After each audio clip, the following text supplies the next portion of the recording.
Welcome to episode 2 of the Gear Podcast. I'm Leon Todd. I'm Troy Nababan. And we're here to talk about gear, just like we did last week. Thank you to everybody who took time out of their day to check out our first episode and put up with us absolutely rattling away. It's always nice to know that there's people as obsessed about what we do as we are. So, yeah, to everybody there, thank you very much. How's your week been, Troy? Not too bad, Uncle Leon. I've been in the middle of nowhere the last couple of days. So you've been busy gigging. Been busy gigging. I've been in Kalgoorlie. So for those of you that don't live in Western Australia, let alone Australia, it's about 6 hours east of Perth, in the middle of the desert. So I've been out there playing some gigs, singing some songs, having a few drinky poos. You know, it's been a fat time. You have a pretty good time out in Old Cal. It's like stepping into a time machine, isn't it? When was the last time you went there? It's been a while, hey? Maybe 2020, I want to say. Not too bad. We used to go, I mean, like you and I used to go a lot. Remember, like, 10 years ago, we were there a lot that year. I think you and I went with 3 different bands or something. Yeah, when we were hot young bucks. I reckon I drove out there 18 times that one year for various different configurations of bands. It was a lot. It's fun, but it was a lot. Oh, yeah, it was a lot. And it by the time you have done 3 nights there, you are ready to leave. Did you ever do it 2 weeks in a row? I don't think I did. I reckon I would have done it maybe like a week in between. Because you remember there was that period when we were recording, what was the second EP? All I Want?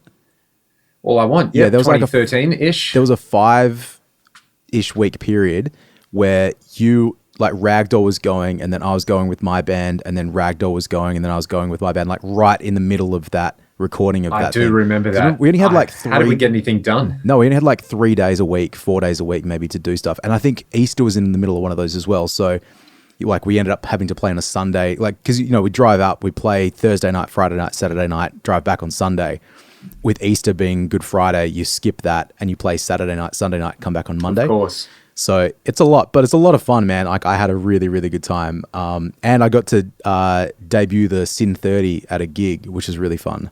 See, this is the perfect segue. You like that segue? Yeah. First thing we want to talk about this week is your experience with the Synergy gear, actually gigging it, because I'm sure as people are aware, I've got a Syn 5050 power amp and a Syn 2 and a bunch of modules.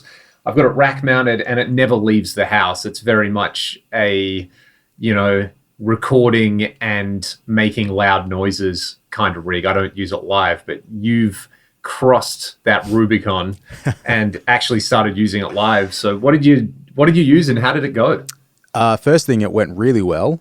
I kind of, to your point, I got into the Synergy stuff for the same reason that you have the Synergy stuff, mostly as a studio tool, because I think I must have got...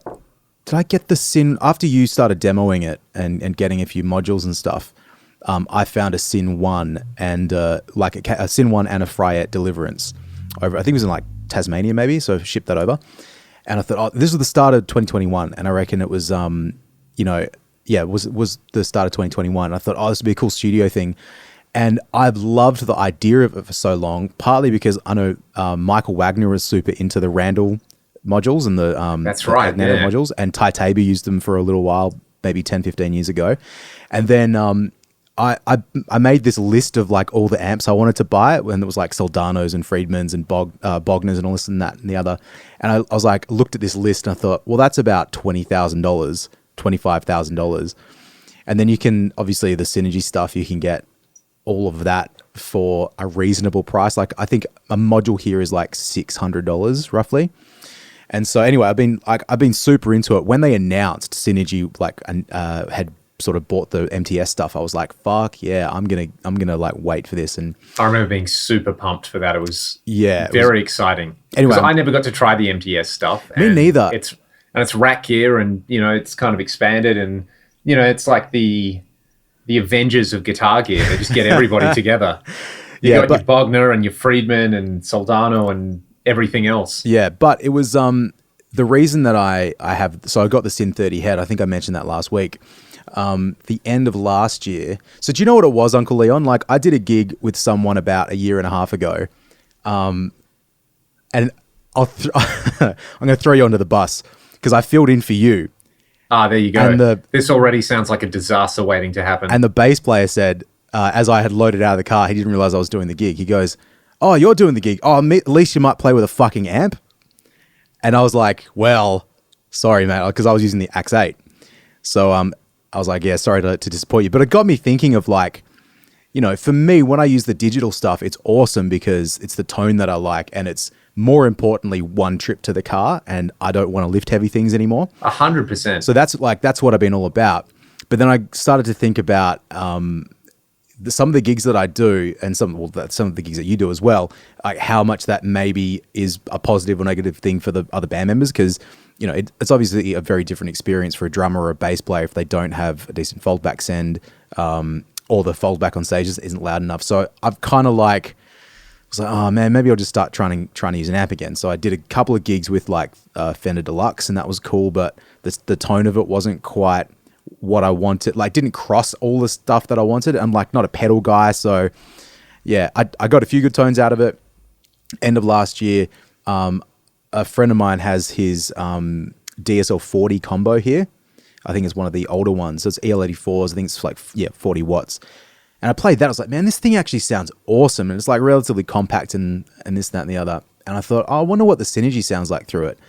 And the problem is with the Synergy, not with the Synergy, but it's not a problem. But the way that it works is if you want to use it as like an extra amp channel, it has to be in a parallel loop. Oh, sorry, a series loop, right? Series loop. Yeah, not a parallel loop. Of course. So if it's got a mixed control, it kind of stuffs everything up.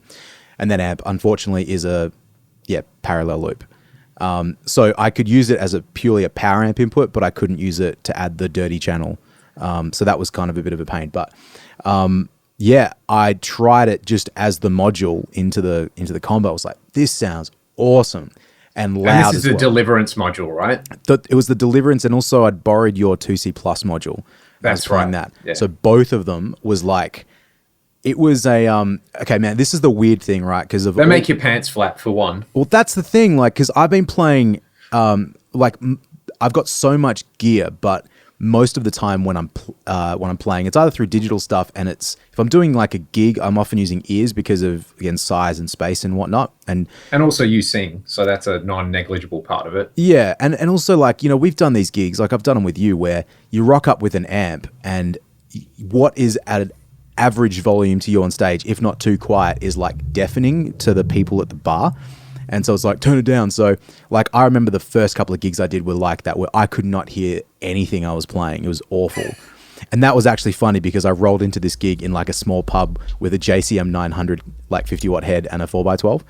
And I think the next time I played that gig, I was like, you know, I think I might need something smaller. So I did buy a smaller amp. That was like the start of the gear journey many years ago.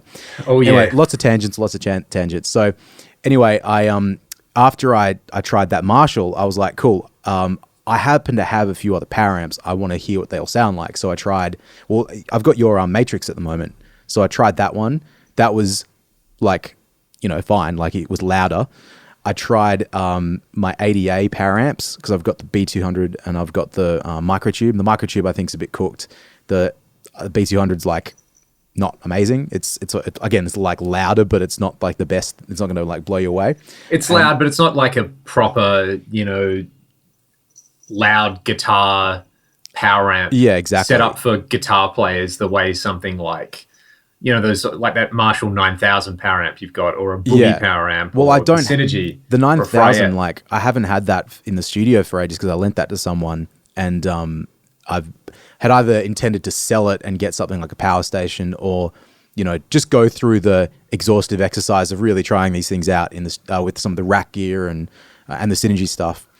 The other thing I tried actually is I've got a Valve State. I think it's the 80 or something like that. It's like a one rack U Marshall Valve State power amp, and that actually sounded okay. Probably of all of them, it was the one I liked the most. But it's a little older. The pots are a little bit crackly, and some of that gear from that era, I don't trust it 100% to work at all times. It's probably fine. I remember I had one. Funnily enough, your Axe-FX Ultra, which used to be my Axe-FX Ultra before it got sold to another mutual friend of ours, and then you bought it. I gigged with that and the like a different Valve State power amp. What like was? Right. Yeah, There you it was- go. it was the exact same You've model. owned more than one Valve State power amp. Yeah, it may be the same one. It may have just gone round, round and round a couple of times. But it was like fine. It was more than adequate. Anyway, I was sort of like, I kept going back to that Marshall, being like, this is the sound that is the best sound. Like it had the power and the guts and the attack and all that, and that's kind of what I was missing from the other options. So anyway, I was trying to find a power station. Can't get them in Australia at the moment. I couldn't find any secondhand. Wanted to get the Syn 30 head, but same deal, couldn't find one. And then I think I said last week I managed to track one down, and it's really, really awesome. Like I bought it with a Bogner, the Ecstasy module as a package deal, and got a reasonable price on it. And then I'm like going through a real speaker thing. I think you know this. I'm all about speakers. Oh, yeah. I'm Mr. Speakers now. How many cabs have you bought in the last 6 months? Yeah, I've bought 5 guitar cabs. I've bought four of them are 4x12s, and one is a 1x12. But I've spent $1,000 total on all that, which I'm pretty happy with. Like, it's not like you've sold the farm just to get a couple of cabs. Like you've found some deals. I've got some deals. Like, I mean, 2 of them are JCM 900 cabs. One's a JCM 800 cab. And the one's a Jens Benz cab, which is like oversized and ported, and it sounds really huge. It's really cool. And then endorsed by George Lynch for 5 minutes. Yeah, which was a funny thing because you can't find that much info about the Eminence speakers in them. They're really interesting. Yeah, like I've tried, but there's a little bit of info, but it's not that exhaustive. Anyway, again, distractions. The Syn 30 head. So I got it. I tried it through like a bunch of different cabs. I've got an orange 112 that I've had for ages. Kind of didn't like the way that sounded. 412 with greenbacks in it sounded really good. The 1x12 that I bought has a creamback in it, creamback H. That sounded pretty good. Funnily enough, I was like really worried because knowing that the big thing about this gig, as you know, is trying to get 3 people there with all the gear, and we've got probably enough space, but we can't go. It's not a situation whereby everyone can bring all the shit that they own. We've had a drum kit out there and a bass rig out there for years. And I actually bought this Laney cab probably 5 years ago. And I left just to leave there. Yeah, just to leave there. And I've never used it and never plugged it in. And, I paid like $100 for this cab. So I was just like, oh, that might be kind of cool. That's actually why I bought that Valve State again. Because I thought I'll use the Axe 8. You can use the Laney cab. Yeah, the Axe 8 through the Valve State through the Laney. So it's all part of the saga. Mate, it's just that was the plan, and then I said I didn't use it. So this weekend I was like, oh man, these Laney cabs, and everyone hates the Celestion 7080 speakers that are in them, and I've recorded those speakers before, and they sound kind of pus, but I plugged the thing in, and it sounded awesome. I was really surprised. I don't know why I thought it was going to be like an unusable guitar sound, but it was like big and clear. It was maybe a little too bright. Depending on where I was standing, but mostly the audience copped that. But it wasn't like a rip your head off. It was just like maybe a little bit more, like say presence or something on it than I was expecting. And it wasn't like the gig I did on the weekend where we had the booking agent come to the gig and say, at the last gig, you guys need to play a lot louder, and that if it's loud and crisp sounding, that's good. So we played really, really loud, and afterwards everyone was like, that was insanely loud. I haven't been to a gig that loud, but it sounded good. That's funny. But it was just loud. And yeah, when halfway through a gig where one of your ears slips out. Oh man, I had that all weekend. It was bunter. What ears are you using? Like what actual ears? Headphones? Shure SE215s. Mate, it's the exact same thing with me. Because I watched the Animals as Leaders rig rundown, and Tosin's using these custom mold, gold-plated, whatever. They're really expensive. And then Javier just goes, I use 215s because I break stuff, so I'd rather have a bunch of these than one nice set that I break. Man, here's the thing. I don't know if you've had this, but mine, it's on the right-hand channel, or the right earbud. It just keeps cutting in and out, and no matter what I would do, I couldn't get it to work. However, I found a fix for it. And it's kind of, I should have just done this and not been a freaking idiot about it. Because, you can detach the cable. So I have replaced the cable on it before, but I never bothered to clean the inside of the cable. And it makes so much sense because I am really, I got a very sweaty head and a sweaty ears and a sweaty face and all this sort of stuff. And so it just gets in there And sure enough, you crack the thing open and it's all green on the inside of it. I cleaned it off and all of a sudden it wasn't crackling it or wasn't cutting in and out. However, I don't know what tips you're using on yours, but I kind of just brought these headphones along thinking like, I might even just use a foldback speaker because they're really unreliable. But after I cleaned it, it was fine, but it had the wrong tips on. So Yeah. I don't have the Make foamy or break, ones. hey. And have you got big ear canals or little ear canals? Tiny little ones. That's why Okay. my ears get so blocked. So That's for right. anyone at home listening with small ear canals, you can surely sympathize where you kind of have to get your ears flushed a couple of times a year. It's something that no matter what I've done, I'll sleep wrong and the earwax will cover the eardrum and then I can't hear anything. That sucks. It's very disorientating. So I've never- I have, like the Heroes style plugs, the Yeah, ones yeah. that are kind of, they're fluted. They're like a conical shape. Yeah, so they actually stay in my ears now, which is nice. It's so funny you say that because I was using the Foamies originally with those headphones, and then I went to the more not like rubbery, almost circle looking ones, thinking maybe that would do it. And both of them slip out because of my sweaty ear canals. But before I tried these things again, I happened to use some Heroes for like maybe 2 sets, and I was like, oh, this is amazing, not slipping out.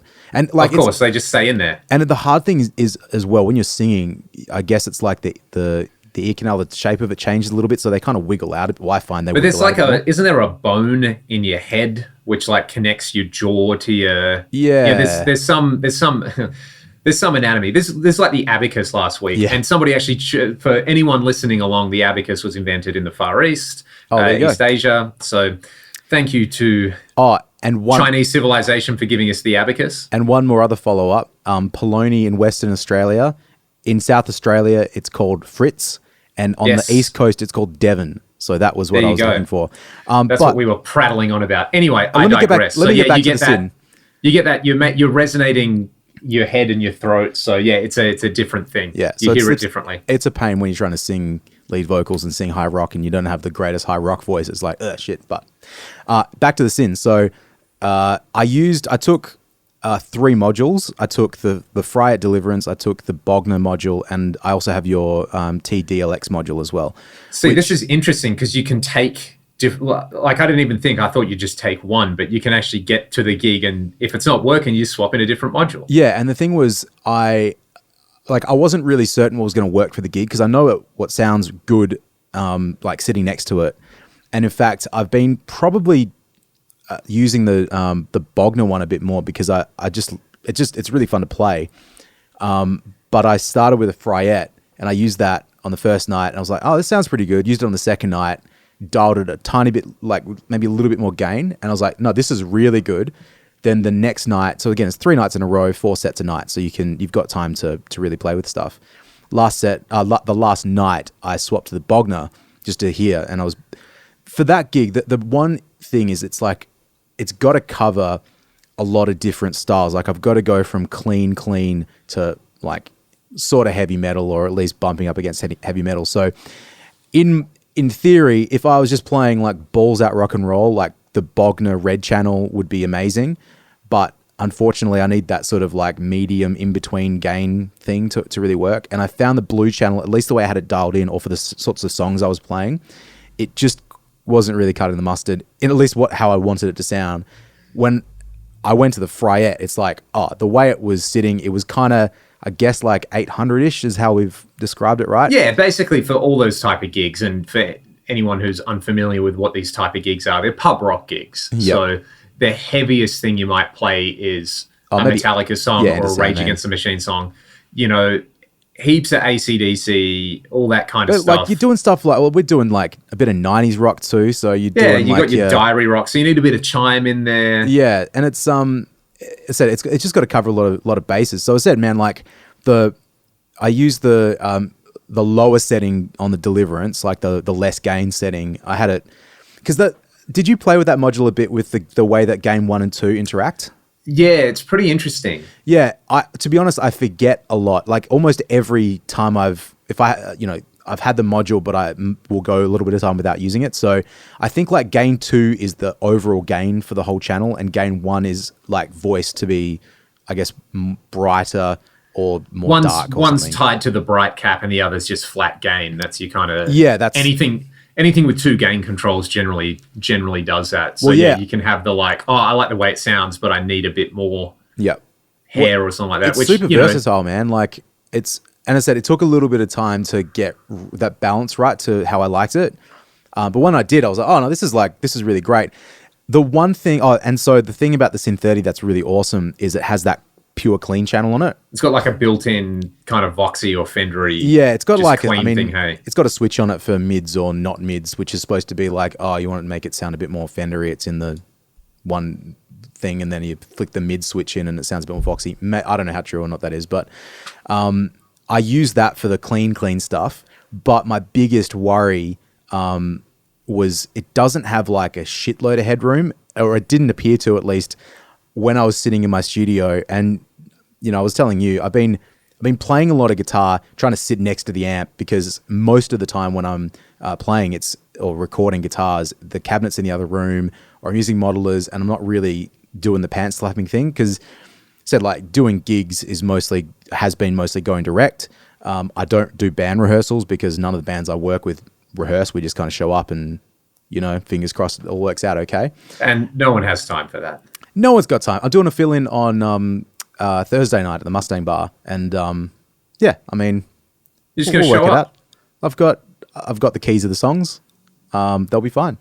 But anyway, it's when I was cranking it up on the clean channel at about like 12 o'clock, it past about 12 o'clock, it starts to break up probably just a little bit more than I would have liked. So it's a 30-watt amp, so you don't expect it's going to have clean headroom for days.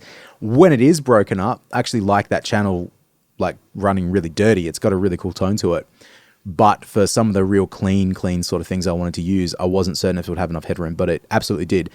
And that was the same on all the channels. I was probably running the master volume at about half, and through the 4x12, and it was very much loud enough for this gig. Had it mic'd up, but only a little bit going through the front of house. It was predominantly the stage sound. So that was my biggest concern, and I definitely got away with it. So that was awesome. That's awesome. So big success. It's kind of nice to know that these novel solutions to gigging problems actually are solutions and not just, solutions looking for a problem, because you could see how you could go so overboard with a Synergy setup where you're like, cool, okay, I need to cover, I think this was, when I was younger, why I was so fascinated with rack gear, because you're like, oh, well, I could have this preamp for, the best clean preamp for the clean sound, the best dirty preamp for the dirty sound, and the best in between, and you end up having to employ like a tech just to switch everything for you. Yeah. Which is not feasible. So in that kind of setup, you could go down the same rabbit hole with the Synergy where you need 2 Syn 2s, 4 modules. Each module has 2 voicings. Yeah. In reality, you need that, like, you need your 7 out of 10 intensity sound. That's where you need to be for most of the gig.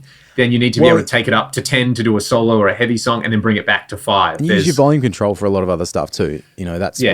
That's the other key to it, obviously. And you like playing the guitar, not just hitting chords, but using it the way that you can use it, not with everything being on a switch. But to your point as well, I would love to have a bunch of Synergy racks and a bunch of modules in at all times that I can MIDI switch from my desk. In terms of a recording solution, I think that's something that I would love to have and will probably end up working towards at some point. But for the gig, and at least the way that I play, like even when I was using the AX8, man, I dialed in that Marshall 800 sound that I really liked, and I sort of had a Voxy sound that I liked as well, and I was on the Marshall for most of the gig. In fact, the first gig I did with that unit, I dialed in like a Friedman Brown eye patch, which I really liked, and I used that for 2 years without any other sound. That's amazing. And all I did was, if I had a cleaner song, I just rolled the volume back, and if I needed to do a solo, I had a TS9 or something in front of it and a volume boost, and I was like, bam, there you go. So I coughing all over the mic. When I'm singing, I should say, I can't do all this stuff. Like I can't tap on pedals and sing the song or try and do BVs and that sort of stuff. A lot of people can do that, but I'm just trying to get through the rest of it, trying to remember half the lyrics to the song and make the rest up. So yeah, the simplicity, more or less the simplicity of having that one amp. So I got my clean, I got my medium gain, I got my like heavy gain. I'm using the Morningstar controller to MIDI switch. Awesome And that's controllers. also tied to the HX Stomp that's on my pedal board, which is running 4 cable too. So it's a bit complicated at the moment, but it's working. Like everything's But been it's working doing the well. thing. Yeah, and Yeah. it's as complicated as it needs to be for this particular gig. And I think, I mean, that was a rock gig. I've got some like more like R&B stuff coming up, which I'll try it for. So it needs to be much cleaner. I think it's going to work pretty well for that as well. So, man, it's a brave new world. So playing amps again, like gigging with amps, is really, really fun. Yeah, when I was down in Margaret River for the WA Guitar Show, I did a little panel with definite friends of the podcast, Simon Mitchell and Ryan Felton Yep. from Chaos Divine. Cast Divine. Great band. Yep, Cast Divine. And definitely go and check them out if you're into your heavy proggy stuff. Yeah, they got Some that of, gig on the Human Connection gigs on Saturday night, I think. I was out on Saturday night. Yeah, yeah. I got a gig. Me too. So Can't yeah, help ya. this is I got this is 2 that the, night, man. It's busy. This is the eternal conundrum of liking gigs but doing gigs. Oh, mate, I You don't can never usually go and like see gigs, but there's like maybe 1 or 2 a year that I'll go to. I do. There's 1 or 2 a year. You dust off your fine pants and you get out there. I wish I saw Living Colour in 2017, but instead I was playing a gig to 4 people at a pub here in Perth. So, I mean, it's a good choice, really. At the end of the day, I mean, you just what else would you have been doing? Seeing a great band play live. That's it. What was my point to this? And they mentioned how they're both using modelers. Yep. And how they still like to use cabs on stage just for that like reinforcement. Yeah. I mean, there's also something to be said if you're not like most of the gigs I do don't have a sound guy or sound person at all. Big time. I'm doing sound. I'm mixing the monitors for everybody. I'm trying to play guitar and I'm trying to sing and do the whole thing. You really get to relax and enjoy yourself, is what you're saying. Oh man, well, so this gig, the feeling I've got on Thursday is at a pub with a sound person and a big PA, and I can just like play guitar and fuck with tones. Like that's going to be really fun. The other 3 gigs I have that weekend is not going to be the same. So Yeah. I'll relax gig 1. But yeah, the thing that you forget too is if the PA, or if you don't bring enough gear, or if the room isn't the right sort of dimensions and you don't have an amp behind you, oftentimes like the way that PA is pointing is like the first few meters or feet or whatever, dozen feet in America, in front of the stage, like the speakers just aren't pointing there unless you've got like infills or anything like that. So you might get a lot of bass, you might get a lot of drums coming off stage, but yeah, the guitar is just kind of missing. The Kalgoorlie gig's like that too, because the punters come right up to the front of the stage. Everyone just crams in, and it's a weird. I mean, the part of the room that you can hear the band in is just like a big oblong. So Yeah. the people at the front just kind of get pummeled, and like the cymbals on the drums are at about ear height. So Yeah. there'd be a lot of people going home after a few drinks, waking up the next day just in a kind of damaged state. I'm sure I did a gig. It must have been a gig with you, but like the sub next to the stage, it was in Kalgoorlie, where a guy was like, his head was like in front, his ear was to the front of the subwoofer for the like at least 2 or 3 songs, and it's like, man, you are not going to hear anything for weeks. Yeah, that's not a good way to be. I still blame Yngwie Malmsteen for permanently damaging the hearing in my right ear. Yeah. So you were at that gig. I We didn't was. know That's each so other. funny that you say that, because We didn't know each other. Yeah, But Heaven and Hell by Black Sabbath was on, and Yngwie's thing was to just start ripping backstage and slowly walk onto stage. So there was just this cut, and I was standing there just kind of looking around the venue, and I was like with my right ear pretty close to a PA speaker at the time. And he just like ripped up a 1.5 tone bend on the 21st fret of his Strat. Yep. You can all hear this if you're familiar with Yngwie, just that bend that he does, and then the 6's descending lick. And it was just the loudest thing in the universe. But it was like someone, you know what it was like? It was like someone got a 9-gauge guitar string, cut it off, and just poked it through my skull. Oh. It was the sharpest, most painful little thing. And I've still got like a slight hearing imbalance in my ears. So thanks for that, Yngwie. Well, the funny thing is, man, because we've never talked about this, but I definitely walked away from that gig with some hearing loss in my left ear. Well, there you go. I'm not even kidding. Like, I remember That gig started, and it was a similar thing. I remember the first kick drum hit me so hard, I thought I wasn't going to be able to last the whole gig. Yeah, it was a loud gig. And thankfully Cam, I think he'd bought me some Heroes like a week or two before, so I popped those in. And I remember taking them out in the middle of the gig thinking like, oh, this is Yngwie. I want to listen to this without headphones in or earplugs in. And I took them out for like maybe half a song. I was like, no, I'm going to die if I say it was like just this. pure white noise. So yeah, popped them back in. But yeah, that was a fun gig, man. That was really, really cool. I saw G3 like a month after that, and it was so boring by comparison. So the greatest thing about Yngwie's show then was after that intro solo, when he walked onto stage and said Perth, and then they did the da da da. Do you know what time it is? Da, it is time. Da da, to da da da. Rock, and then it was like just straight in, and then just 90 minutes of Yngwie aerobics. I was this was, I've seen some footage of Yngwie more recently where he looks like he's kind of he's in way better shape than he was in the 90s and early 2000s. He was copping it a lot, man. That G3 DVD he did in the early 2000s, I remember a lot of people like, making fun. Was it Dimebag running after him with a donut? Yeah, the infamous, right. What is that, vulgar videos. I mean, poor Yngwie, he's like the defining guitarist of a generation. He's just consistently getting fat shamed. We can't be having that. Yeah. But he had not lost any of his aerobic capacity. Yeah, he was kicking ass, I was awesome. like, man, this guy's going hard. It was like a more elegant Meatloaf. Singing out of tune at the grand final. But I mean, any Aussies listening to the podcast will remember that iconic moment. Yep. Up there with the 91 grand final. And that'd be... Was that the Batmobile? Which one? Yeah, Angry Anderson in the Batmobile. And it's just... if you're listening to this, go and look up the 1991 AFL grand final pre-entertainment.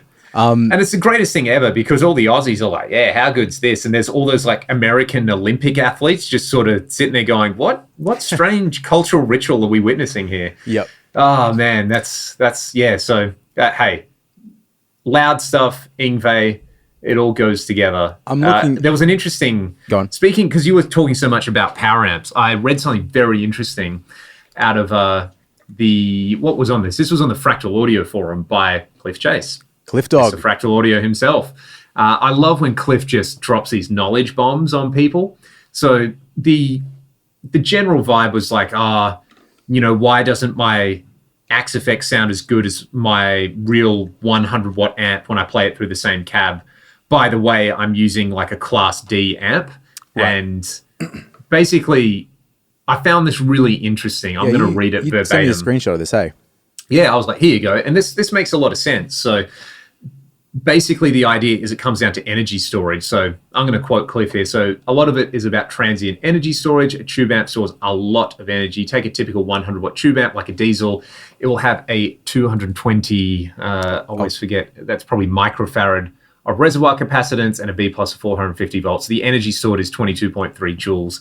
Then goes on to say a consumer Class D 500 watt power amp probably stores 1.7 joules. So the tube amp has over 13 times the energy storage. So those palm mute transients are reproduced accurately while the Class D amp runs out of gas, which putting it in those terms of like, if you think about especially like a low transient, and this is why like subs have to be bigger and they have to be bigger speakers in bigger boxes with more powerful drivers because, like if you want to recreate that thud that you get, you're pushing air, like it's pure physics in there. So if you're storing up that energy somewhere to push the speaker, to push the air, and if you only have 1/13 of the energy, of course it's not going to be the same experience.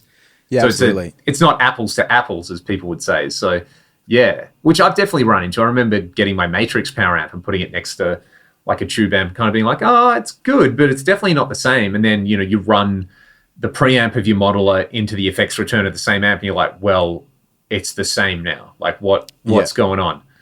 I remember, sorry, that's actually kind of not really that related to the story, but just running like preamps into different power amps. Like the best sound I ever got out of an ADA was into the effects return of a dual rectifier.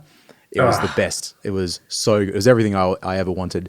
And think about the dual rectifier, no negative feedback in there either. So it's just like howling. Yeah. It's just ripping straight into those speakers. The ADA into the Recto, that's a bit of an energy. Yeah. The times I've played, like for example, my AX8 into, not a powered wedge, but like a passive wedge with a motherfucker amp behind it.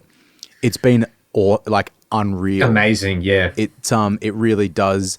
I'm not going to say it sounds exactly like an amp, because to do that, I kind of feel like I need to be like A/Bing it in a slightly more scientific way. But in terms of the feeling of reproduced sound, and hitting you, it was like very, very impressive. I remember doing, what was the first year I got my axe? 2016. So we did Rocklahoma in the States, and walking onto that stage, and just as anyone who's like just played a gig knows this feeling where give me some guitar from the front of house guy or the monitor guy, and you kind of start just going gung gung gung gung on the low string, and as it fades up, was hearing it out of the wedges was like, whoa, okay, this is going to be fun.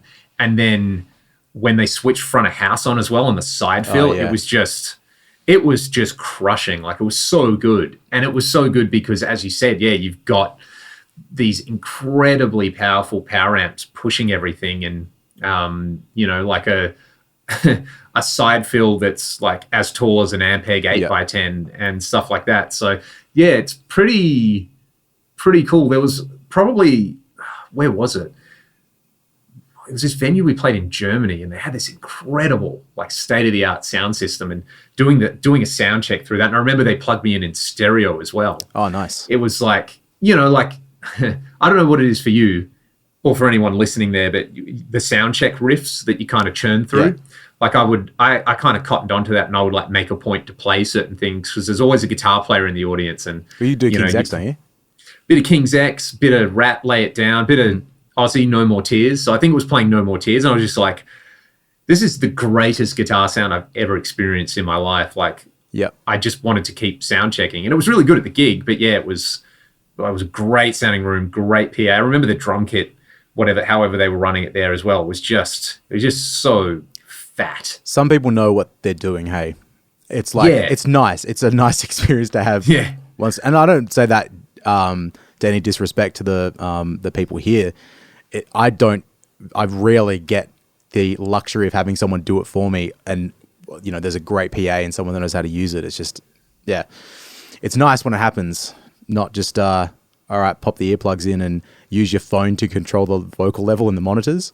Yeah, here you go, mate. You can do it yourself. Oh, just what I want to do. I mean, it's such a shame. Like I'm using for modeling at the moment, because I've been using the AX8. We can talk about this later, but I've been using the AX8 for my gig with the Fremantle Dockers, playing at the which itself is something maybe we should talk about. So explain to the people at home, Troy, what you do every fortnight during footy season. Well, I think we're about a month away from it now. But it's at end of Feb. So I have lucky enough to have one of the best gigs in Australia, in the world, maybe in the world, in the world, because I play on top of a stadium, the Optus Stadium, which is in Perth, which is actually one of the nicest stadiums in the world too, which is pretty cool. It's a pretty nice stadium, 60,000 people. 60, they got that whole thing where you're on the roof, and they've got this little like catwalk, walkway sort of thing, like a semicircle, and basically the start of every football game for the Fremantle Dockers, I'm harnessed in, and I walk out there and I play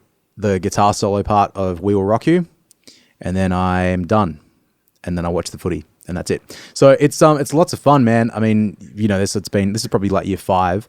Now you do a bit of. Are you still doing a bit of Chili Willy at 3/4 time? I did that for one and a bit seasons. Because the crazy thing is, like we over here in Perth, we were super lucky with COVID, where it didn't really affect us much until the end of 2021, and it was contentious point maybe in some ways, but considering how difficult it was to get in and out of the state.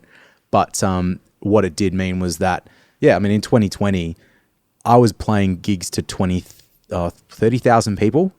Like in the Yeah, height they were of like half capacity. Hey, yeah, like July of 2020, I was still playing you were pretty much the only guitar player in the world playing in like arenas. unconfirmed, but yeah, let's say that for my own ego that I was That's doing a that. that's a that could be on Wikipedia. Yeah. You know, no Guinness one's going to Book dispute that fact. Guinness Book of Records. Give me a I'm call. looking forward to the counter example if anyone wants to provide it. Yeah, but there was, I mean, it's true. Like there was just not the big live events weren't happening. So yeah, like I think at that time the biggest one we did was must have been about 30 or just under 30,000 for the Eagles Dockers Derby. And then after that, there was probably another 6 games that year that were 20,000 plus. Yeah, it must have been around 20,000 plus. So that was pretty cool. And then now that everything's at full capacity again, I think the biggest game I played last year was around 59,000 people, and that was set up on the big walkway. And yeah, it's very very fun. It's a little stressful because playing 30 seconds of guitar, if you cook that 30 seconds of guitar, Every note counts when it's 30 seconds. yeah. And I've certainly had a couple of games where it hasn't quite worked out in the way I'd liked, but I'm mostly over that now. And the thing is, I think you know this about me, Leon. Like, I'm happy to put on a performance like number one, which the first few games in particular were maybe not as accurate. Oh, sorry, were maybe a little more accurate but less charismatic. And now I swap that around a little bit, where if I screw some of the notes up or play the guitar solo wrong, but I've got some fun guitar faces. Doesn't matter because you're selling it. Well, yeah, it's that's what the that visual element is kind of more important. And man, the classic example of this is I did one of these gigs. It was in the first season. It was maybe like the third or fourth game that I played, where actually I was in Kalgoorlie the night before on the Saturday, and I flew back on Sunday morning and went straight to the stadium to do my thing, but I missed the sound check, and yeah, I managed to, like, they tested it to make sure the lines were all working and stuff. And then I got up there to play my part, but they didn't have the backing track playing through my headphones. They still had the house music playing through the headphones. So like I'm seeing this massive countdown clock on the screen. I'm like, oh no, they've screwed it up, because I had like Back in Black in my headphones instead of We Will Rock You. And I'm like, oh no, the big screen's displaying the countdown timer. And I was like, oh, that's really bad. Someone's might get in trouble for this. Then I realized, oh no, the game's starting and I don't have the right monitors. And I was trying to, when you're up there, it's not an easy thing to get someone to fix your headphone mix. So, Yeah. that was missing the sound check because of external reasons. It wasn't, it was just so happened that the flight got in a little later than I was hoping, and but I've still played the song. I'm supposed to finish. So there's a countdown timer. So I start the first chord on when it hits 30 seconds. So it's counts down from 60 seconds. So at 30 seconds, I hit the big C chord. And so your experience got you through, basically. It did, but this funny thing was, right, so I play the first chord at 30 seconds. I play the last chord at 1 second. And that's what happened. That's the way the timing of the song works out. I played my riff. First chord at 30 seconds. The last chord I played was at 10 seconds. So that's how much faster I played the whole riff. And I had 10 seconds to feel of, oh my God, I don't know what I'm going to do. So I just strummed the guitar as quickly as I could. I pulled a couple of guitar faces and, stuck my tongue out and stuff. And I was like, well, I'm going to get fired after this one. This was pretty bad. That's nowhere near in time with the track. And I came off stage. And let me guess, the feedback was like, bro, best gig ever. It was exactly that. It was, sounds great. I'm like, all right, well, I somehow pulled that one off. No one noticed. And let that be a lesson to all of us, that even though we're here nerding out about gear, really, it's just about keeping people happy, which is a classic you read on a forum, like, oh, why do you need this thing when the audience doesn't care anyway? It's like, I know they don't care. I'm doing it for me. Yeah, that's it, man. I mean, this is the thing we're talking about Synergy stuff. Some people won't care if you're using a Bogner Blue channel or you're using a Fryette. Some people won't care if you're using a Helix or a Axe-Fx or a NUX Amp Academy. It doesn't really matter.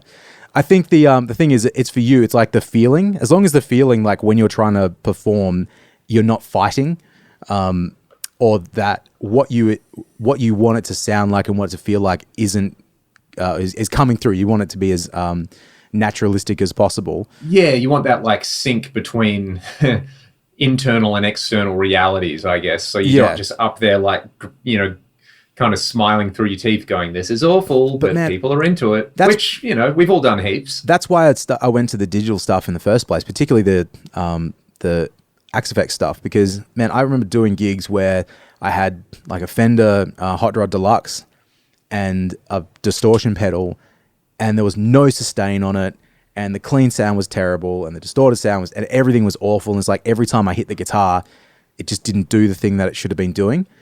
And you're just not having a nice time, and there's only so much you can fake. Yeah, having a nice time before it just grinds you down. Yeah, and it's still like you'd think after all these years, some of that would go away, and either work out what I'm doing or just get over it. But I guess I must have done that for a while, because I was really happy with using the AX8, and I am. I think I probably used it for about 5 years, and now I'm just in the mood for something else, and amps now all of a sudden have a bit more interest, like playing them live, not just using them in the studio has been interesting. Yeah, and like variety is the spice of life. Yeah. Which is why you see people who own amps and modelers and everything else out there just cause, know. Can I just go back a bit? Because I want to just go back to the power amp thing you're talking about with the Pummies and the Chugga Chugga, because it's sort of funny because you don't really notice I don't notice that if I'm playing through studio monitors.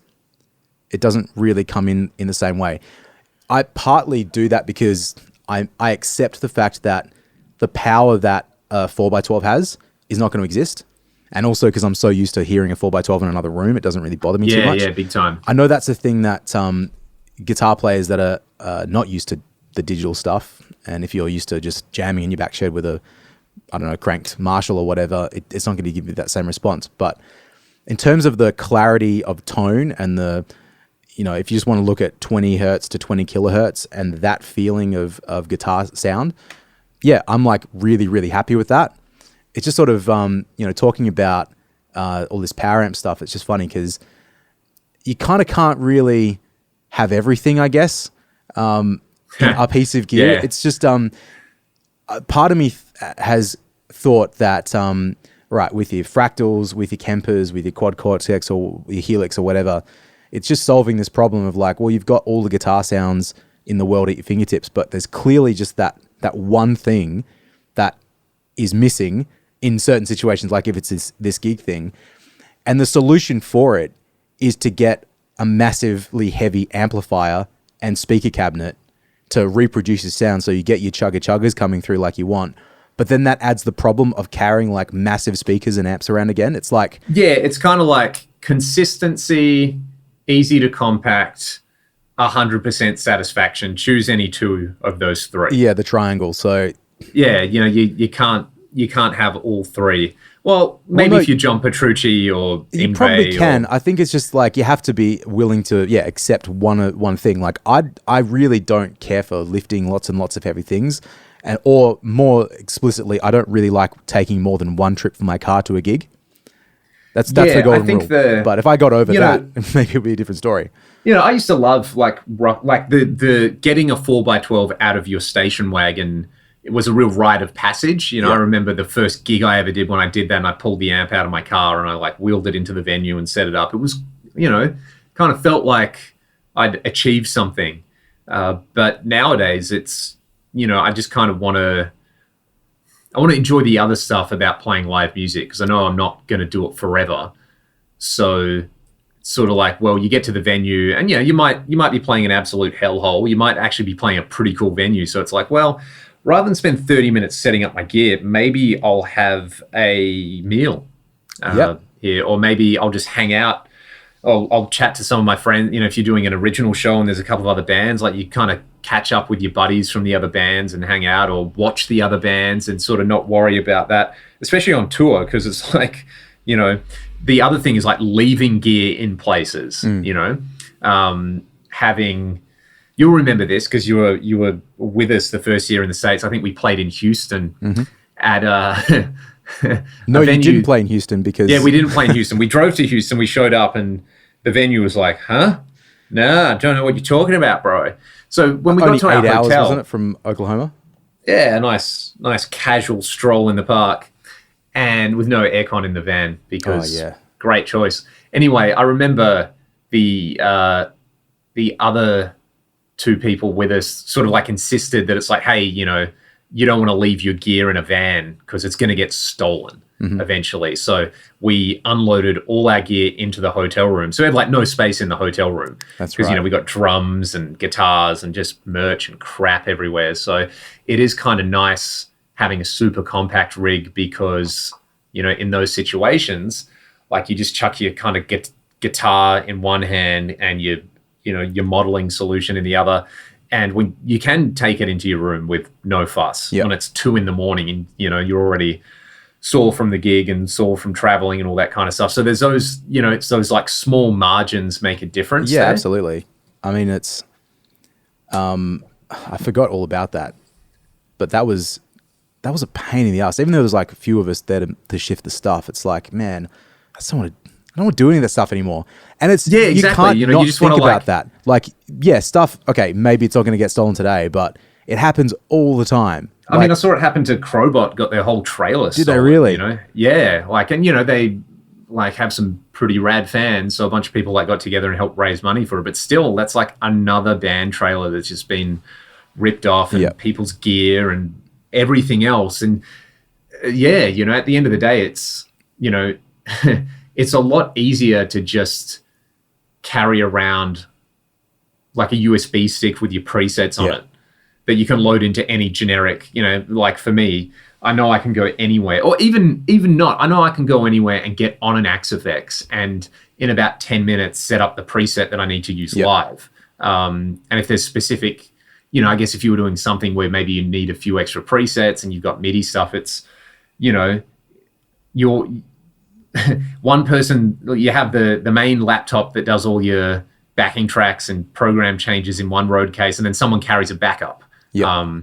And then you've also got like just a flashed version of the computer in Dropbox, for the worst case scenario. So you need those redundancies. Absolutely. And, there's all that stuff in there where, the time and effort ends up going into that. And if you're like, well, I need 2 Mark IVs and 4 4x12s at every single gig, that we're not all Mark Tremonti that can fly that enormous rig. Remember that rig that he was using? I don't think he does it anymore. Well, it doesn't Mark, I'm sure at one stage Mark was doing their own monitors as well. Yeah, I think he has a mixer on stage. He's got like a rack with a mixer and all this stuff. And he may not have even been doing everyone's. He was doing his own monitors. Yeah, it was just for him. Yeah. He was living his best life. And I totally respect that. If you can afford to do that, then that's awesome.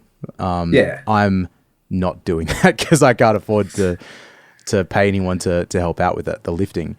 And it's almost like at the stage where it's like, hey, Mark, we know you love these amps, but here's this Tone X pedal, which you can just put in your guitar case, and it's probably pretty close. Have a good time. What's that? Is that another segue there, Uncle Leon?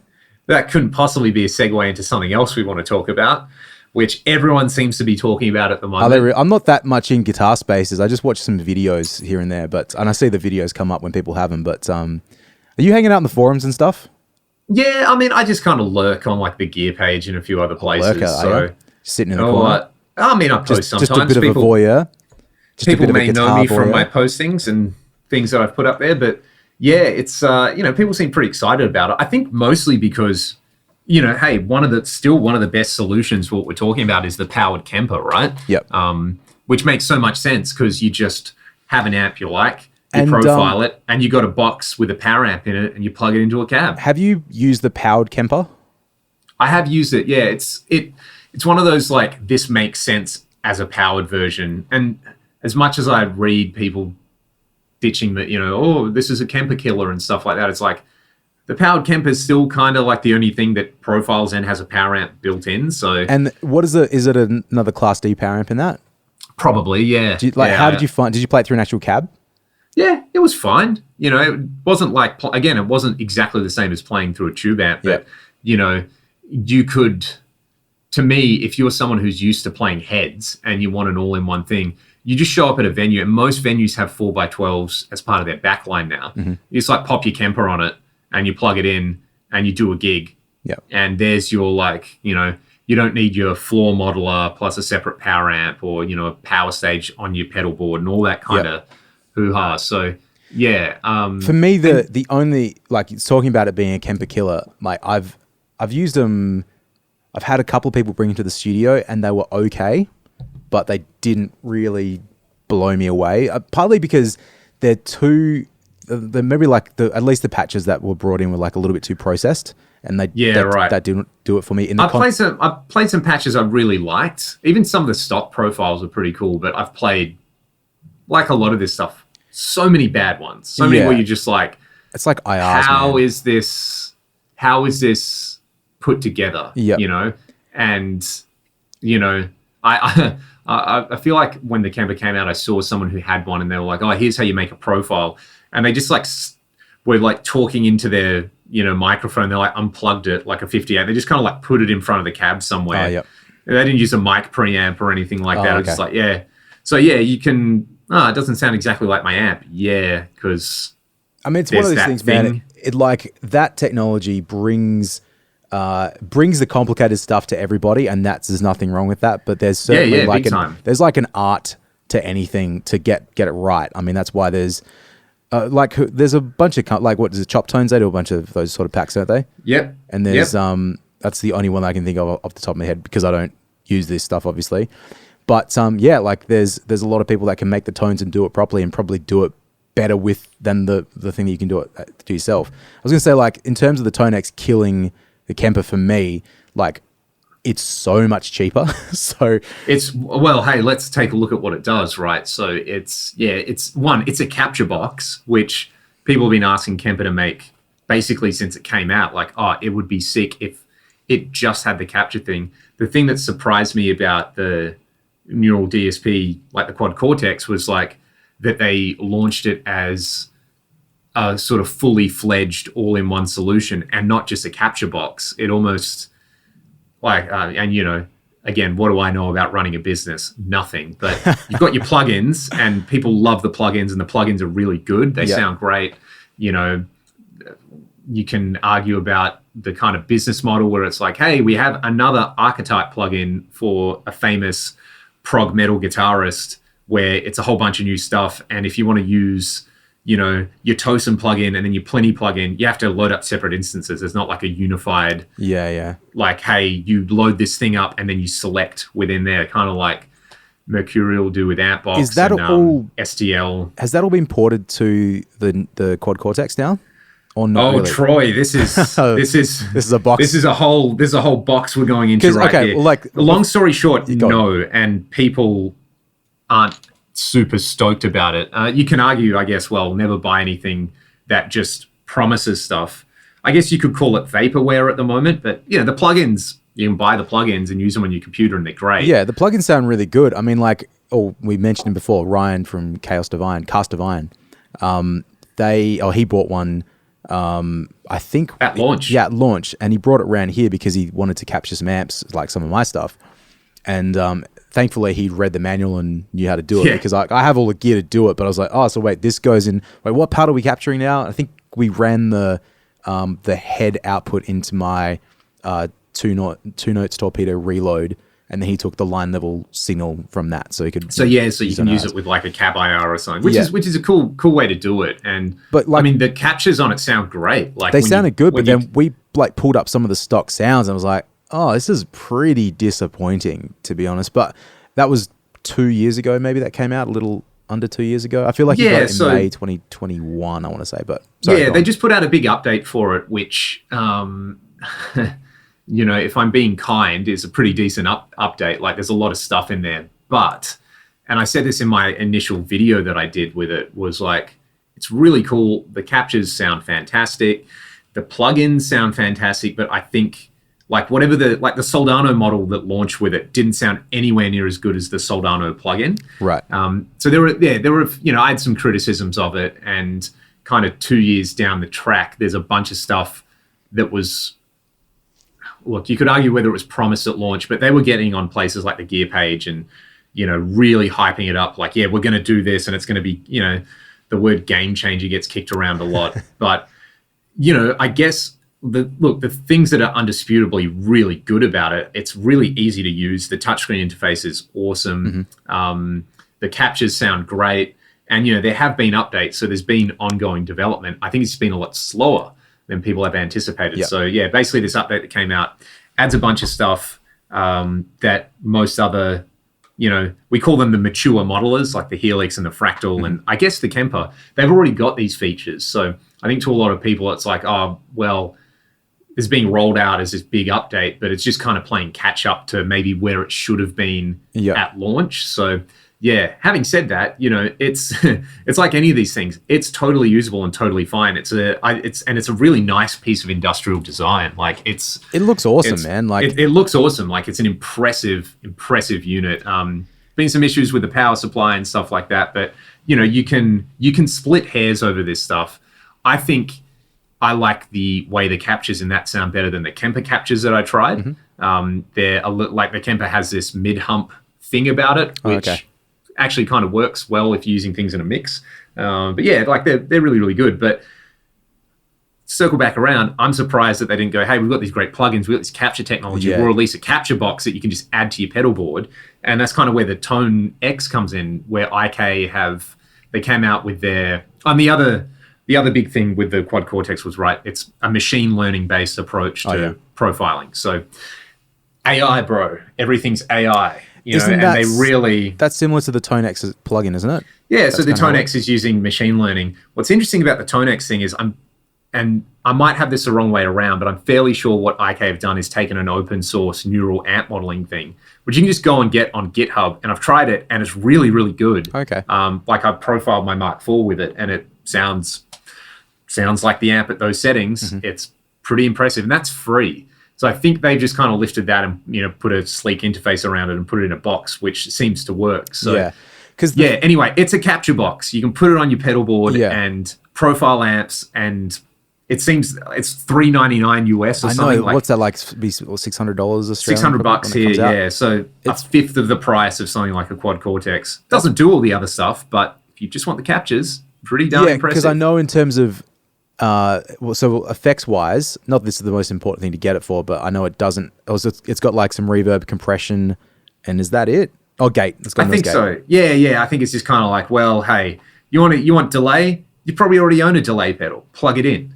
Yeah, I think that like looking at the I/O of it and watching some videos, it's like surprising they don't have an FX loop on it.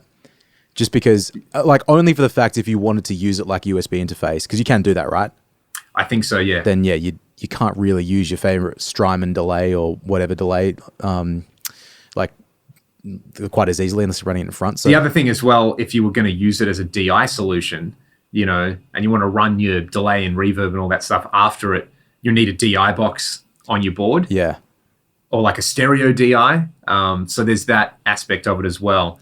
And I saw a few people kind of request it, like they wish it was stereo in, like the Strymon Iridium, which...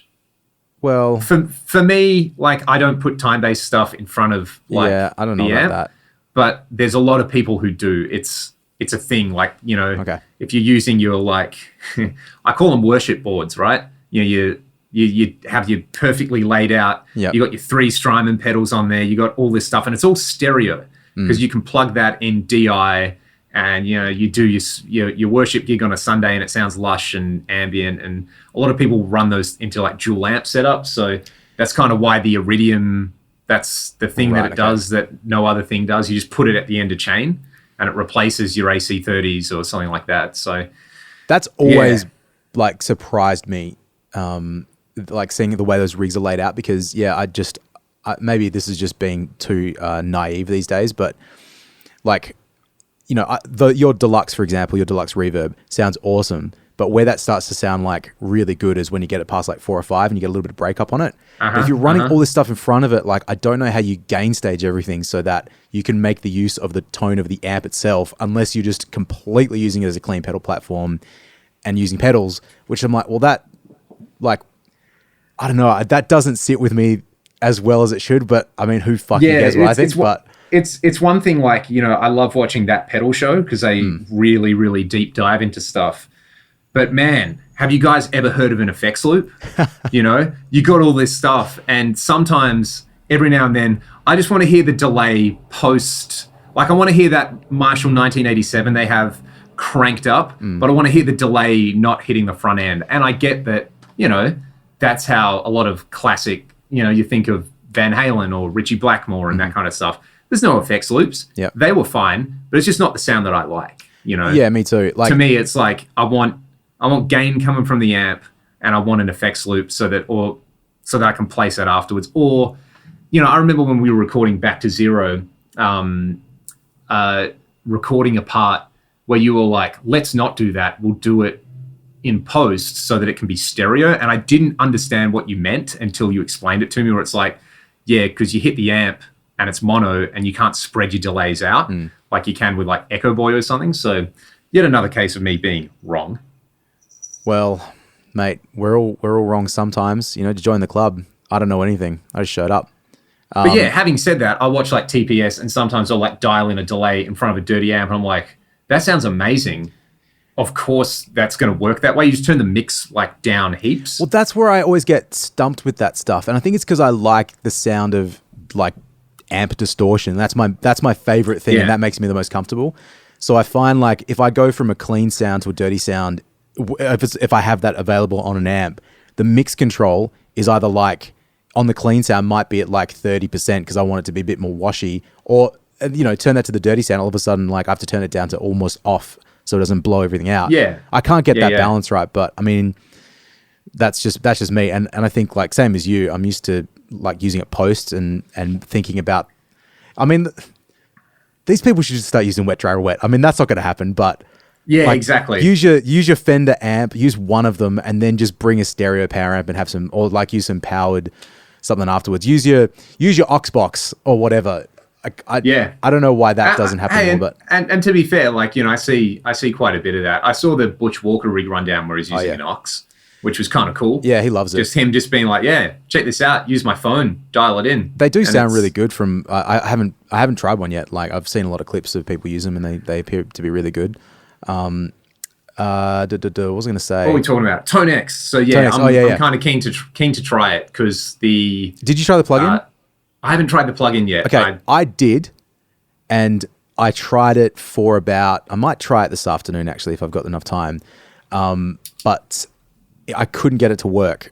Right. But for those of you that know studio stuff or pro audio stuff at all. And without going into too much detail, but I'm using like the Avid Matrix Studio in my place, and I'm using HD Native Pro Tools. So the whole I/O is kind of complicated, and the only way to really have Pro Tools open and get stuff in and out is by using Dante, which is actually how I'm recording this stuff right now. And it was a pain in the ass to get everything routed to everything just to talk to the plugin.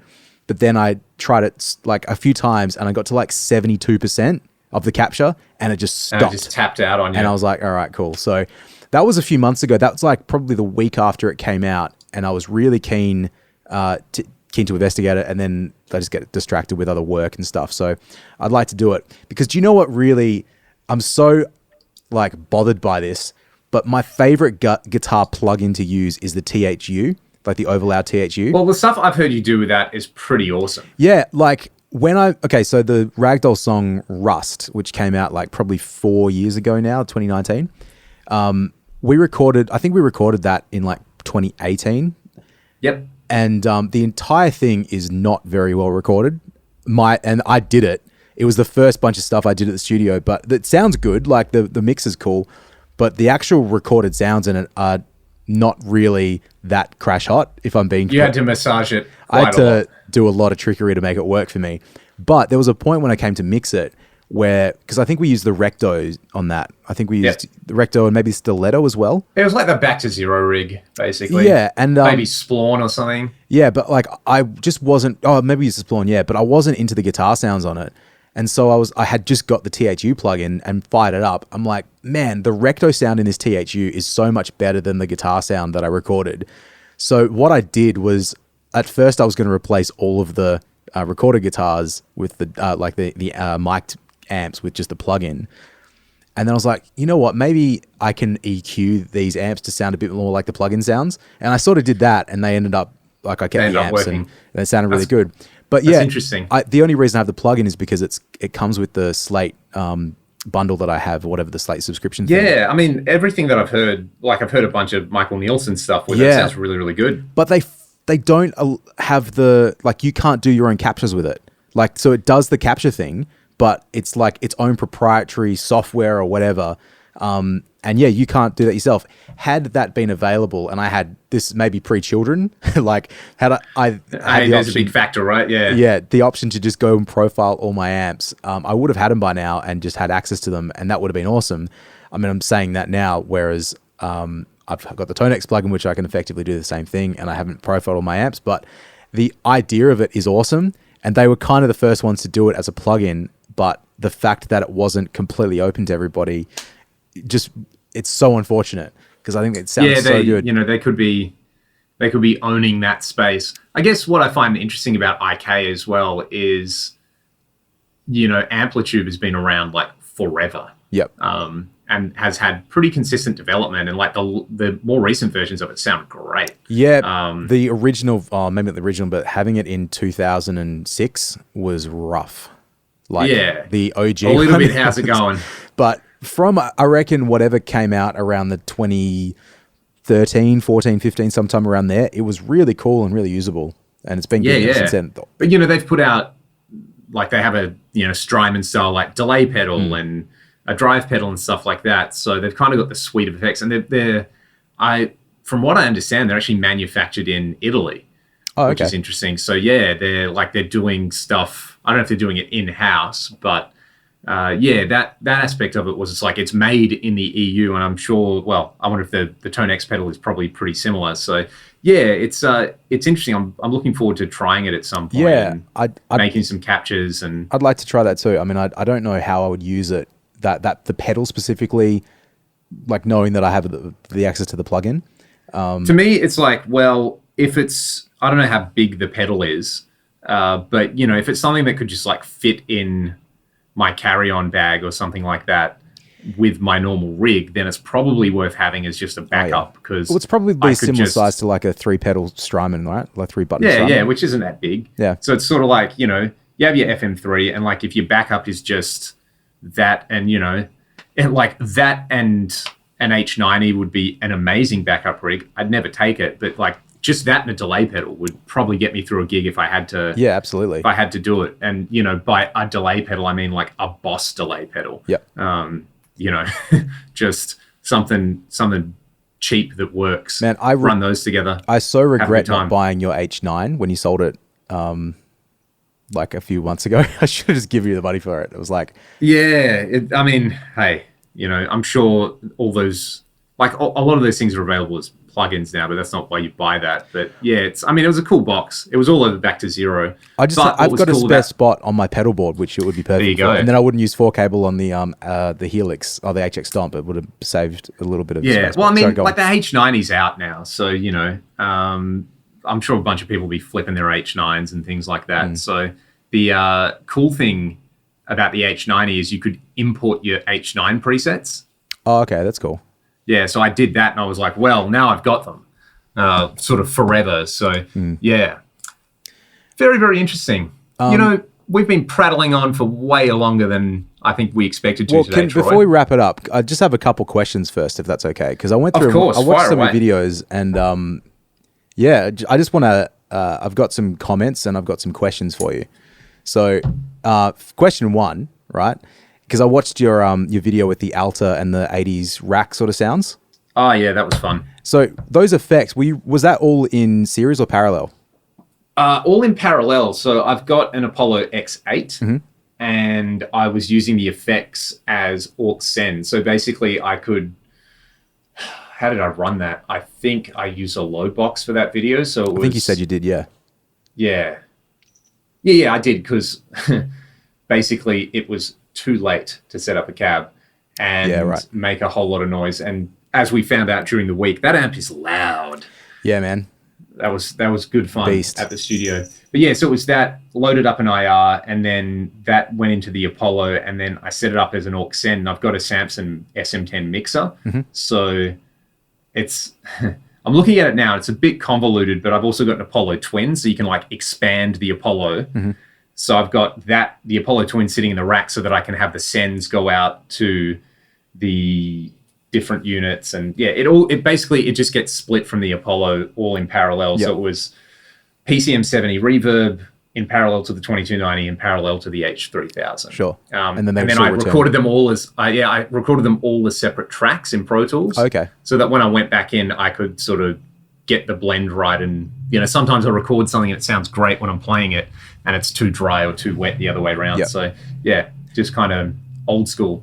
Yeah, I mean, if you're doing it like that, you don't have the option to cross mix, do you? So you couldn't add the reverb to How I actually don't know the answer to this, but like in the 80s rigs, was that the way they were running it with those rack mixes, or could you like say put reverb on your pitch? I think the classic Bradshaw rig was actually 2-line mixes, and Bob would put delay at the end of the chain. So it was sort of like you'd load down a head, you'd run it into a stereo chorus, and the stereo chorus is providing your stereo split. That is going to the mixer.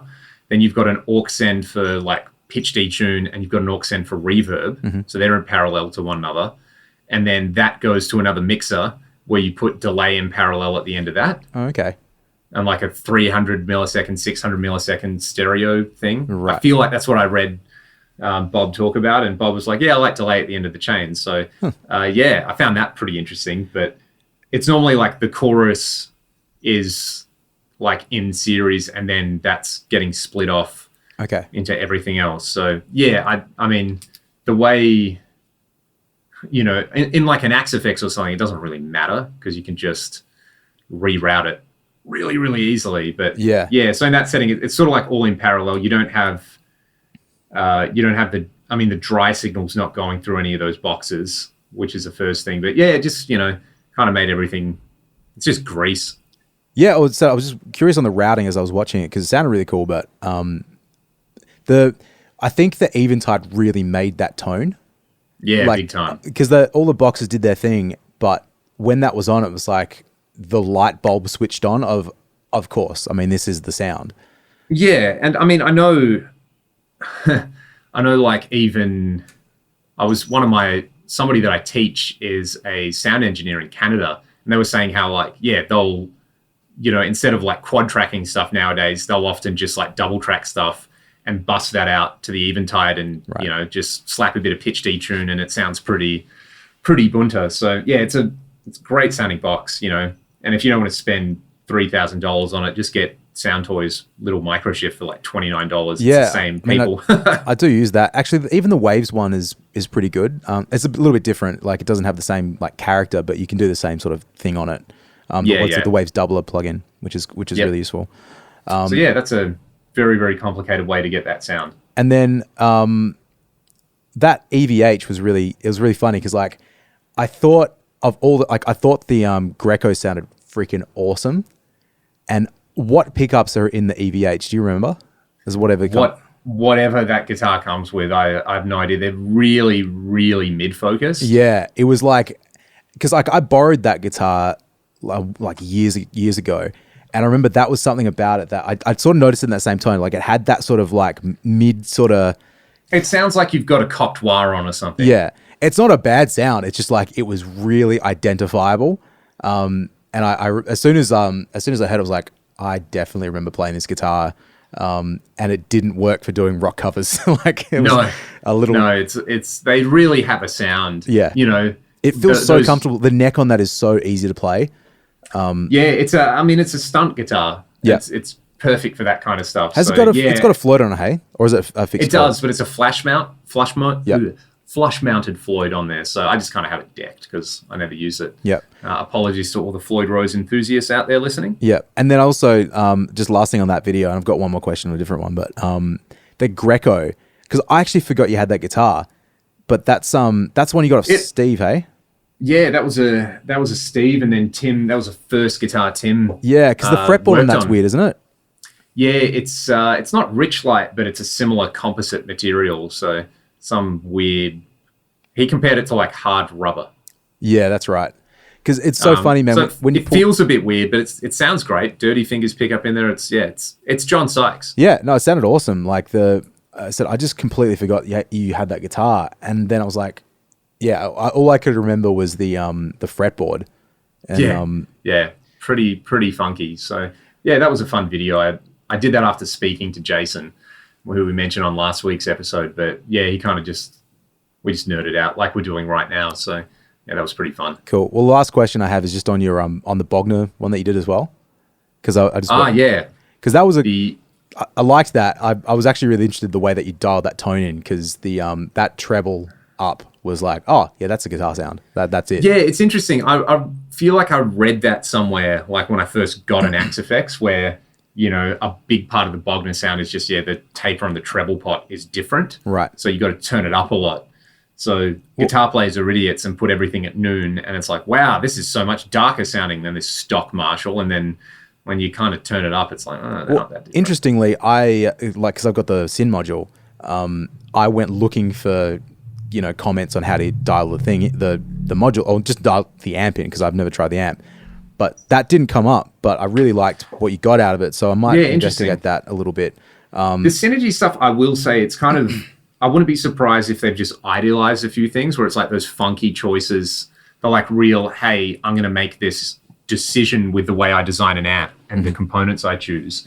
If they just went, no, just kind of make it a little more in the box and a little more tame. Sure. So I need to pull that module out and the module's around with it. Different. Like there's a few switches and knobs and stuff on it. Like I think on the Syn module, there's what do they call it? Like the vintage Schizo or something? Yeah, the Schizo. That's right. Yeah. And it's got a 3-position bright cap, or I guess like 2-position bright cap and off.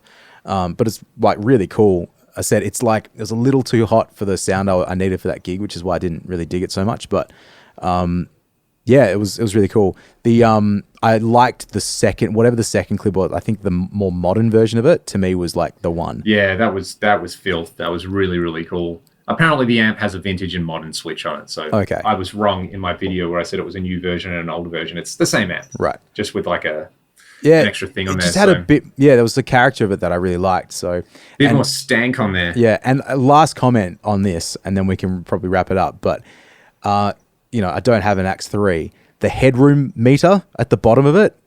Isn't just the nicest thing ever. Genius. Like, I was just like, I had to write it down. I was like, when did they put that in there? Is that like been there for ages and I just didn't know? Firmware. It was in a firmware update. Mate, I remember when it came out, I was like, I want to say 14 off the top of my head, but I might be wrong. You might get dragged for that, mate. Yeah, get dragged on Twitter. Get cancelled for saying the wrong firmware. Yeah. Cliff, brilliant design choice, because the number of times I've seen someone on the forum be like, why does the amp sound bad? He's like, you have the master volume too high. Yep. You want it to go chug, chug, chug, but it's a rectifier and you got the master volume on 9. Yep. Not going to do that. Put it on 1.5. So yeah, it's a very nice visual aid. Sometimes you're like, this amp model isn't quite happening, and you see it's either way too low or way too high on the headroom meter, and you're like, that's why I'm using it wrong. If you, like when you chain stuff in the Fractal, like I don't remember this.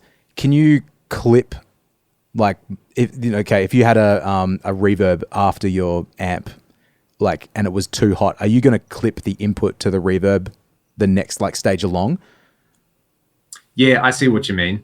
That's a good question, and I want to say no. The way it works in Pro Tools is not like that. So effectively, because it's 60, I should know this, I might cook this, so apologies to anybody, but I believe because it's the 64 bit processing behind the scenes of it, there's something like 300 dB of internal headroom. So you basically... It's probably a similar thing, Yeah. I couldn't remember if that was the case or not, because it's just... really in Pro Tools, in terms of clipping it only is an issue on the output. So it doesn't matter if you push up a fader here and by not 400 dB, let's say 50 dB, and then pull it down the output of the next plugin by 50 dB. It shouldn't have any internal clipping. So yeah, I think that's the same. That's okay. Kind of what I meant. So yeah, it's I'm sure you can. You might just have to chain a lot of blocks together and you have to really try and do that to get that that authentic digital distortion sound that everyone's craving. The old Zoom 707 in a box. Yep. Everybody's favorite. But that was that's a story for another day. I think the worst gear we've ever owned. yeah. Yeah, I like the sound of that. Well, the 606. Hey, we can talk about that one too. We all had pieces of gear. And now, Troy, what's on your platter for the coming week? Are you gigging? Are you busy? Couple of gigs. It's actually pretty busy. I think we've got 4 gigs and a session all day on Sunday. And then, yeah, so it's good to talk to you. Have a little bit of a chin waggery do. And yeah, what about you, Uncle Leon? What are you doing? Oh, a couple of gigs and then probably just noodling around playing a bunch of guitar. And where are we playing? We've got an acoustic thing, and then we've got doing a private party where there's someone smoking some meats. So I'm pretty excited about that on Saturday. Lucky boy. Which is always a good combination, rock music and smoked meats. Yep. It's really what we're all about. So yeah, we'll be hopefully back next week at the same time. And I don't see why not. Be sure to hit subscribe in your podcast app and all those kind of things. Give us a 5-star rating, and we will see you all then. Take it easy. See ya.